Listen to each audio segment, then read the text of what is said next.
سب سے پہلے ہم حضرت سیدنا ابراہیم علیہ نبی علیہ السلام کا تعارف دیکھتے ہیں۔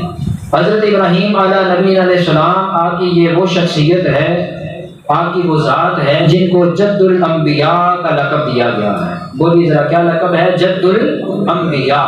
عام سادہ لفظوں میں کہہ دیں کہ حضرت ابراہیم کو سارے نبیوں کا داتا بھی کہا جاتا ہے، اور حضرت ابراہیم علیہ نبی علیہ السلام یہ وہ واحد اللہ کے نبی ہیں کہ جن کا ذکر پاک اور جن کا ذکر خیر تمام آسمانی کتابوں کے اندر بھی چلتا آتا ہے۔ قرآن مجید میں تو ہے ہی ہے، قرآن مجید سے پہلے جو آسمانی کتابیں تورات، زبور، انجیل، صحائف آسمانی جو گزرے ہیں، ان میں بھی حضرت ابراہیم علیہ نبی علیہ السلام کا ذکر پاک بڑی عظمت اور بڑی شان اور بڑی فضیلت کے ساتھ بیان کیا گیا ہے۔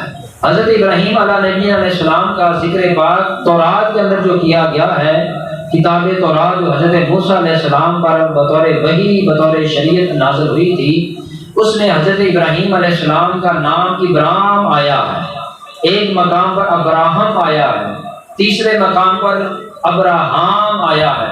یہ تین مختلف الفاظ ہیں جو حضرت ابراہیم علیہ السلام کے تعارف اور آپ کی ذات کے لیے بیان کیے گئے، ابرام، ابراہم اور ابراہام۔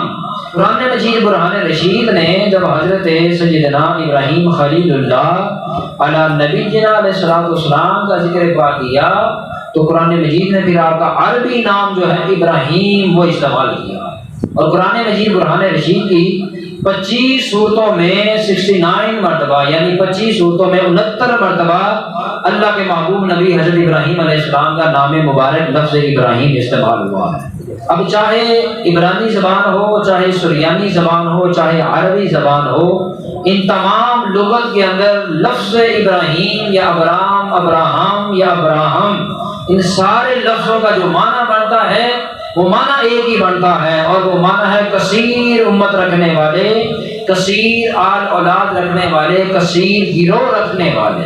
لفظ ابراہیم ہے، اس کا معنی یہ بنتا ہے کہ حضرت ابراہیم علیہ السلام کی جو آل اولاد اور آپ کا خاندان اور آپ کی جو جماعت ہے وہ بڑی کثیر ہے۔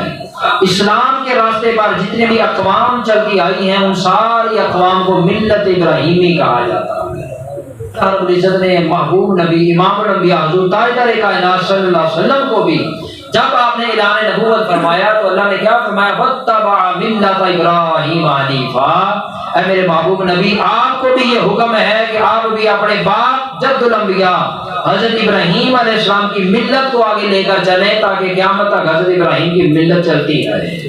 اور ایک بڑی لطیف بات میں اور عرض کر دوں، وہ یہ ہے آپ سابقہ مذاہب کا اگر مطالعہ کر کے دیکھیں، جتنے بھی سابقہ مذاہب ہیں ان تمام مذاہب کا کسی نہ کسی نبی کے ساتھ بغض، کسی نہ کسی نبی کے ساتھ حسد، کسی نہ کسی نبی کے ساتھ نفرت کا پہلو نظر آئے گا۔ اگر نہیں آتا تو فقط حضرت ابراہیم کی ایسی شخصیت ہے جو ہر مذہب کے اندر بطور معتبر اور بطور کامل الاعتماد شخصیت کے طور پہ مانی جاتی ہے۔ یہ حضرت ابراہیم علیہ السلام کو اللہ پاک نے اعزاز عطا فرمایا۔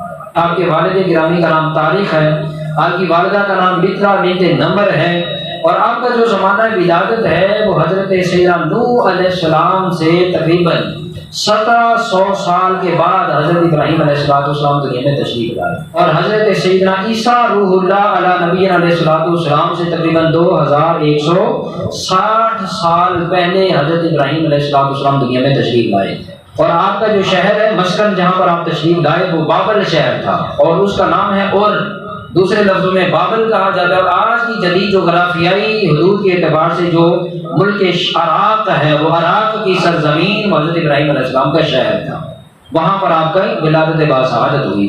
پھر حضرت سیدنا ابراہیم علیہ نبی علیہ السلام آپ حضرت نوح علیہ السلام کے بیٹے سام، حضرت نوح کا بیٹا تھا سام، اس سام کی 9ویں پشت کے اندر جا کر حضرت ابراہیم علیہ السلام کی ولادت ہوئی۔ کہہ سکتے ہیں کہ حضرت ابراہیم علیہ السلام جو ہیں وہ حضرت نوح علیہ السلام کے 9ویں نمبر پر آپ کے جو پوتے کے طور پر شمار کیے جاتے ہیں۔ یہ حضرت ابراہیم علیہ السلام کا تعارف تھا۔ اگر حضرت اسماعیل علیہ السلام کا مختصر تعارف دیکھیں تو حضرت اسماعیل علیہ السلام اللہ کے محبوب نبی حضرت ابراہیم علیہ نبی علیہ السلام کے فرزند ہیں۔ آپ کے بھائی حضرت اسحاق علیہ السلام ہیں، حضرت ہاجرہ آپ کی والدہ ہیں۔ لفظ اسماعیل عبرانی زبان کا لفظ ہے، اس کے دو الفاظ ملا کر لفظ اسماعیل بنتا ہے۔ اسمع کا مطلب ہوتا ہے میری سن، میری قبول کر، اور ایل کا معنی ہوتا ہے اے خدا، تو اسماعیل کا پھر معنی ہوتا ہے کہ اے خدا میری دعا قبول فرما، اے خدا میری دعا قبول فرما، یہ لفظ اسماعیل کا معنی ہے۔